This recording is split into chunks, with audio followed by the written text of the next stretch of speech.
মাগফিরাত কামনা করে এই অনুষ্ঠান শুরু করতে যাচ্ছি। সম্মানিত উপস্থিতি, আজকের এই দিনে অত্যন্ত হৃদয় ভারাক্রান্ত মনে যে দৃশ্যটা বারবার সকলের চোখের সামনে ভেসে আসছে, যে আজকে সেই 14ই আগস্ট বাংলার আকাশ থেকে কোরআনের পাখিটা মুছে গিয়েছিল। মাত্র কয়েক ঘন্টার ব্যবধানে এই 14ই ফেব্রুয়ারি, এই 14ই আগস্ট, 1 বছর আগে সন্ধ্যার কিছুক্ষণ পরে সারা পৃথিবীর মুমিন হৃদয়কে নাড়া দিয়ে চোখে পানি ছড়িয়ে যে সংবাদ মাধ্যম মিডিয়াগুলো জানিয়ে দিয়েছিল মরহুম জনাব আল্লামা সাঈদী দুনিয়ার থেকে চিরবিদায় নিয়েছে। আজকে সেই দিন। আজকে জাতি স্মরণ করছে অনেকভাবে অনেক কিছু, কিন্তু যাকে হারিয়েছি সেই অপূর্ণতা, সেই শূন্যতা জাতি কোনোদিন ফিরে পাবে না।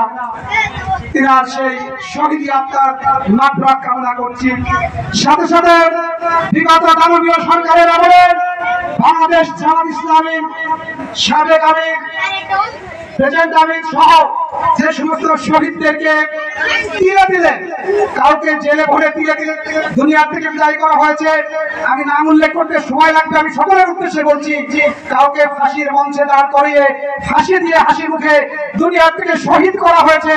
সেই সমস্ত শহীদদের প্রতি আমি শ্রদ্ধা জ্ঞাপন করছি। সাথে সাথে জামাত এবং ইসলামী ছাত্র শিবিরের অসংখ্য নেতা কর্মীকে দুনিয়া থেকে শহীদ করে দিয়ে যারা দানবীয় কায়দায় দ্বিনাতিবাদ করতে চেয়েছিল, আল্লাহ রাব্বুল আলামিন সেই দিন থেকে মুক্ত করে আজকে মুক্ত আকাশে আমাদেরকে নিয়েছে। সেই মহান রাব্বুল আলামিনের শুকরিয়া আদায়ের মধ্য দিয়ে আমরা আজকের এই মহৎ অনুষ্ঠান শুরু করতে যাচ্ছি।